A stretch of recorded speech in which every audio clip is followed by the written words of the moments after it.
Et si les murs pouvaient me parler, que raconteraient ceux du sanatorium de Szklarnia, ce géant de béton oublié au cœur des forêts polonaises? On dit que chaque fissure dans ces murs, chaque vitre brisée, cache un secret. Aujourd'hui, nous n'allons pas seulement visiter un lieu abandonné. Nous allons mener l'enquête et révéler les 20 secrets les plus sombres de Szklarnia. Des histoires que certains auraient préféré voir enterrées à jamais avec le bâtiment.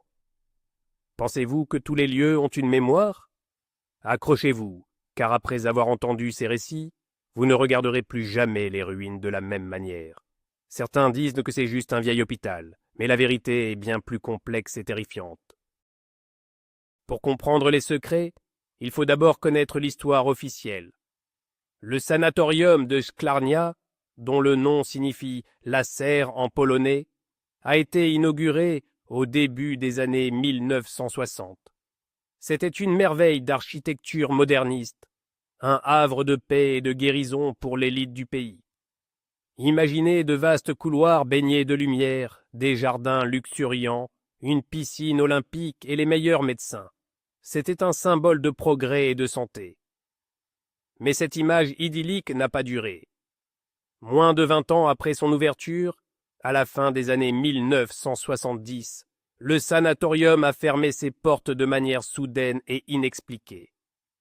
La raison officielle? Des problèmes structurels et un manque de financement. Une explication bien trop simple pour un lieu si grandiose. C'est ici que notre histoire commence, car la vérité, comme souvent, se cache dans l'ombre du mensonge. Notre exploration commence par la façade monumentale, aujourd'hui dévorée par le lierre et les graffitis. Autrefois, des voitures de luxe déposaient ici des patients fortunés. Le grand hall d'entrée, malgré les débris qui jonchent le sol, laisse encore deviner sa splendeur passée. Le marbre est fissuré, les lustres en cristal sont tombés, mais l'acoustique est intacte. Chaque pas résonne comme un écho du passé. Le premier secret de Szklarnia n'est pas un mystère paranormal, mais une vérité économique oubliée. Des documents d'archives, que nous avons pu consulter, révèlent que la construction a coûté 3 fois le budget initial. C'était un projet de prestige démesuré, un gouffre financier dès le premier jour. Les murs n'étaient pas seulement construits avec du béton, mais aussi avec des dettes colossales et des ambitions politiques. Cette folie des grandeurs est la première fissure dans l'histoire officielle, une faille qui a préparé le terrain pour la suite des événements. Pénétrons maintenant dans ce qui fut le cœur social de l'établissement, la grande salle de bal. Le parquet est gondolé par l'humidité, mais on peut presque entendre la musique d'orchestre et le murmure des conversations. Une légende locale tenace, le deuxième secret, hante cette pièce. On l'appelle la danseuse au voile blanc. Des explorateurs urbains et des habitants des villages voisins affirment avoir vu, les nuits de pleine lune, une silhouette féminine vaporeuse valsant seule au centre de la pièce. Certains disent que c'est l'esprit d'une jeune patiente, tombée amoureuse d'un médecin et qui, le cœur brisé, se serait jetée du toit. Mythe ou réalité? Un détail est troublant. Dans les années 90, une équipe de tournage venue pour un film d'horreur a capté une anomalie audio dans cette salle, des bribes d'une mélodie de valse, alors que tout était silencieux. L'enregistrement existe toujours, et il est pour le moins déconcertant. Revenons à la fermeture du sanatorium. L'histoire officielle des problèmes structurels ne tient pas la route. Des ingénieurs ont étudié les plans et affirment que le bâtiment était une forteresse conçue pour durer des siècles. Le troisième secret réside dans le véritable motif de sa fermeture, un secret d'État. Nous sommes à la fin des années 70, en pleine guerre froide. Des sources anonymes d'anciens membres des services de sécurité de l'époque suggèrent que Szklarnia n'était pas seulement un hôpital. Son emplacement isolé, ses infrastructures modernes et sa clientèle influente en faisaient une couverture idéale pour des activités bien moins avouables. La fermeture précipitée n'était pas une faillite, mais une évacuation stratégique. Une opération a mal tourné, un secret a été découvert, et il a fallu tout abandonner en urgence, laissant derrière eux un géant de béton et des questions sans réponse. En observant attentivement le sol du grand hall, on peut remarquer un détail étrange, notre quatrième secret. Près de l'ancienne réception, une mosaïque a été volontairement abîmée, mais une partie est encore visible. Elle ne représente ni un motif floral, ni un symbole médical. Il s'agit d'une série de cercles concentriques et de lignes qui ne correspondent à aucun style artistique connu. Un expert en symbologie, à qui nous avons montré des photos, y a vu une ressemblance avec certaines cartes sur le céleste anciennes ou des diagrammes alchimiques. Mais le plus troublant est que ce symbole a été retrouvé dans d'autres lieux abandonnés, liés à des projets militaires secrets de l'ère soviétique. Ce n'est pas une décoration, c'est une signature, un marqueur discret indiquant que ce lieu appartenait à un programme secret dont on ignore encore aujourd'hui la nature exacte. Qui a laissé ce signe et pourquoi? Montons maintenant dans les étages supérieurs, là où se trouvaient les chambres des patients. L'atmosphère ici est lourde, pesante. Les longs couloirs sont plongés dans une semi-obscurité, et le vent qui s'engouffre dans les fenêtres cassées ressemble à des murmures. Le cinquième secret est une sensation, une empreinte émotionnelle. Des parapsychologues qui ont visité le site parlent d'une mémoire des murs exceptionnellement forte. Ils décrivent des zones de froid intense, des sentiments de tristesse ou de panique inexpliqués qui submergent les visiteurs dans certaines chambres. La chambre 212, en particulier, est tristement célèbre. Plusieurs explorateurs y ont rapporté des nausées soudaines et l'impression d'être observés. Ce ne sont pas que des histoires pour faire peur. C'est le résultat de la souffrance et du désespoir qui ont imprégné ces lieux, bien au-delà de ce que l'on attend d'un simple hôpital. Parmi les milliers de patients passés par Sklarnia, un nom revient dans les archives fragmentaires que l'on a pu retrouver. C'est notre sixième secret. Il ne s'agit pas d'un patient ordinaire, mais d'un dissident politique de haut rang, officiellement porté disparu en 1975. Son dossier médical à Sklarnia le décrit comme souffrant d'une dépression nerveuse aiguë. Cependant, des notes en marge, écrites dans un code simple, parlent de rééducation idéologique et de traitements expérimentaux. Cet homme n'était pas là pour soigner son corps, mais pour que l'on brise son esprit. Sa présence prouve que le sanatorium servait de prison dorée, un endroit où l'on pouvait faire disparaître les ennemis du régime sous couvert de soins médicaux. On ignore ce qu'il est advenu de lui. Sa chambre, la 301, est restée étrangement intacte, comme si on l'avait quittée précipitamment. Au dernier étage se trouve le bureau du directeur, le professeur Alban Sobchak, une figure énigmatique. C'est ici que se cache notre septième secret. La plupart des documents ont été brûlés dans la cheminée, mais tout n'a pas été détruit. Derrière une fausse cloison, des explorateurs ont découvert une petite cache contenant une série de cassettes audio. Ce ne sont pas des dictées médicales, c'est le journal personnel du directeur. Sur ces bandes, d'une voix fatiguée, il parle de pression exercée par des visiteurs de Varsovie, de protocoles qu'il ne pouvait refuser, et de sa peur croissante. Il décrit des expériences menées dans l'aile ouest, des thérapies psychotropes non autorisées sur des patients sélectionnés. Il parle d'un projet nommé ECHO. Ces cassettes sont la preuve irréfutable que le directeur était un pion dans un jeu bien plus grand et plus dangereux. Un homme pris au piège de sa propre création. Le huitième secret est une confirmation directe des craintes du directeur Sobchak. Il s'agit d'un carnet de notes d'une infirmière retrouvé dans les décombres du vestiaire du personnel. Ce journal, écrit à la hâte, décrit en détail les effets des fameux traitements expérimentaux du projet ECHO. L'infirmière parle de patients devenant extrêmement dociles, mais perdant toute mémoire à long terme. D'autres développaient des phobies extrêmes ou des hallucinations. Elle mentionne des injections de substances inconnues, désignées par des codes comme S17. La dernière entrée du journal est glaçante. Elle écrit « Ils savent de que j'écris.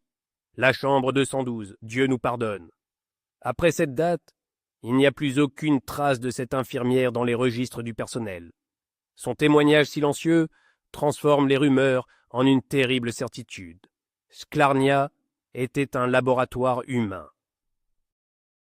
Descendons maintenant au bloc opératoire. L'équipement a été arraché, mais la grande lampe cialytique est toujours suspendue au-dessus de la table centrale, comme un œil métallique silencieux. Le 9e secret est lié aux rumeurs qui entourent cette pièce. On ne pratiquait pas seulement des opérations classiques ici. D'anciens employés du village voisin parlent à voix basse d'interventions nocturnes réalisées par des équipes de chirurgiens qui n'appartenaient pas à l'hôpital. Ils arrivaient dans des voitures de noir, sans plaque d'immatriculation. Les théories les plus folles circulent, de la chirurgie expérimentale à l'implantation de dispositifs de suivi. Une seule chose est sûre, les registres chirurgicaux de la dernière année d'activité ont tous disparu. Le sol carrelé, sous la lumière de nos lampes, semble garder les traces de secrets que même l'eau de Javel n'a pu effacer complètement. L'une des plus grandes énigmes de Shklarnia est l'aile d'hydrothérapie. C'est notre 10e secret. Toutes les portes menant à cette section ont été murées avec des parpaings et ceux de l'intérieur. Pourquoi sceller une aile entière de manière si définitive? Qu'est-ce qu'on voulait cacher à tout prix? Les plans originaux montrent un complexe luxueux, plusieurs piscines, des saunas, des salles de massage, mais les enregistrements du directeur Sobczak parlent d'une contamination dans cette zone, un terme qu'il utilise avec une hésitation palpable. Il ne s'agissait pas d'une simple fuite de chlore. Il parlait d'un incident grave, d'une expérience qui aurait échappé à tout contrôle. Les rares personnes qui ont tenté de percer les murs pour voir ce qu'il y a derrière ont toutes rebroussé chemin, parlant d'une odeur insupportable et d'un silence oppressant, anormal. Le 11e secret est lié à l'eau qui alimentait cette aile d'hydrothérapie. Le sanatorium était célèbre pour sa source, réputé pour ses vertus curatives. Cependant, des analyses récentes de l'eau de cette source, effectuées par des scientifiques indépendants, ont révélé la présence de traces de composés chimiques rares, notamment des alcaloïdes utilisés dans certains sérums de vérité et programmes de contrôle mental durant la guerre froide. L'eau curative de Shklarnia n'était peut-être pas si naturelle.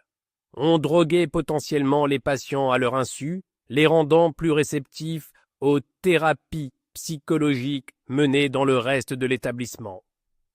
L'aile d'hydrothérapie, avec ses bains et ses piscines, aurait été le point zéro de cette contamination à grande échelle, la véritable nature de la serre. Un lieu où l'on cultivait des esprits, et non des plantes. Sous le sanatorium s'étend un réseau de tunnels de service. Mais il y a un autre réseau, parallèle, qui ne figure sur aucun plan. C'est notre 12e secret. Ces tunnels ne sont pas en béton brut comme les autres. Ils sont renforcés, équipés de lignes de communication blindées et de systèmes de ventilation autonomes. Ils ne servent pas à la maintenance. Ils mènent à un bunker en béton armé à plusieurs centaines de mètres du bâtiment principal, parfaitement camouflé dans la forêt. Que se passait-il dans ce bunker? Il est inaccessible aujourd'hui, sa porte en acier est bloquée. Mais sa simple existence prouve la double vie de Shklarnia. C'était une installation stratégique, un poste de commandement ou d'écoute, dont le sanatorium n'était que la façade respectable. Les patients qui se prélassaient au soleil n'avaient aucune idée de ce qui se tramait sous leurs pieds. Le 13e secret confirme cette hypothèse. Dans les combles, au-dessus des appartements du personnel, une pièce a été découverte, tapissée d'un matériau d'isolation acoustique. Au centre, on a retrouvé les restes d'une énorme antenne directionnelle pointée vers l'ouest. C'était une station d'écoute des services de remise de renseignement. Shklarnia, avec son altitude et son isolement, était l'endroit parfait pour intercepter les communications radio de l'OTAN. Les médecins et les infirmières étaient, pour certains, des agents du renseignement. Les patients les plus influents étaient peut-être aussi des cibles de surveillance. L'établissement tout entier était une gigantesque toile d'araignée d'espionnage où la paranoïa de la guerre froide suintait de chaque mur. Le projet ECHO prenait alors un autre sens. Il ne s'agissait pas seulement d'échos psychologiques, mais aussi d'échos radio venus de l'autre côté du rideau de fer. Explorons maintenant le sous-sol le plus profond, la chaufferie. Au-delà des énormes chaudières, rouillées, se trouve une petite pièce dont la porte était blindée. C'est ici que gît notre 14e secret. À l'intérieur, on ne trouve pas de charbon, mais les restes d'un équipement étrange. Des sortes de cages de Faraday, des bobines électriques complexes et des appareils dont l'usage nous échappe totalement.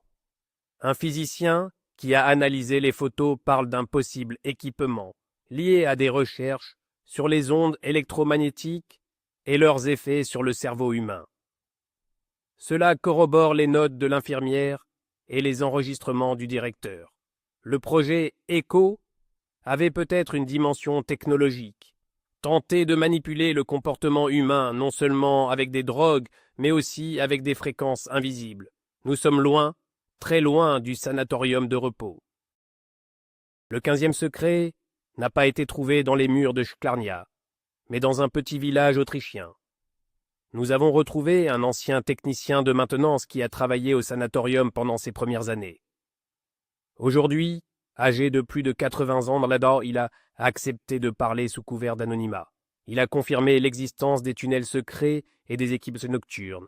Il a raconté comment on lui interdisait l'accès à certaines zones et comment il a vu des patients entrer dans l'aile ouest et en ressortir des jours plus tard, le regard vide. Il a parlé d'une peur constante parmi le personnel local. Son témoignage le plus glaçant concerne le directeur Sobczak. Il l'a décrit comme un homme bon mais terrifié, un prisonnier dans son propre établissement. Un jour, il lui aurait glissé « Si quelque chose m'arrive, ne croyez pas à l'accident ». Le professeur Sobczak est mort d'une crise cardiaque 1 an avant la fermeture. Une mort bien commode. Aucune histoire sur un lieu comme Sklarnia ne serait complète sans le paranormal. Le 16e secret est une compilation des preuves les plus troublantes collectées par des chasseurs de fantômes. Des enregistreurs audio laissés dans les couloirs ont capté des phénomènes de voix électroniques ou PVE. On y entend distinctement des mots comme « aidez-moi » ou « partez ». Des caméras infrarouges ont filmé des orbes lumineux se déplaçant de manière intelligente et des ombres fugaces qui apparaissent et disparaissent dans les encadrements de portes. La plus célèbre est une photo prise dans la chapelle du sanatorium, où l'on voit clairement une silhouette sombre agenouillée devant l'autel en ruine.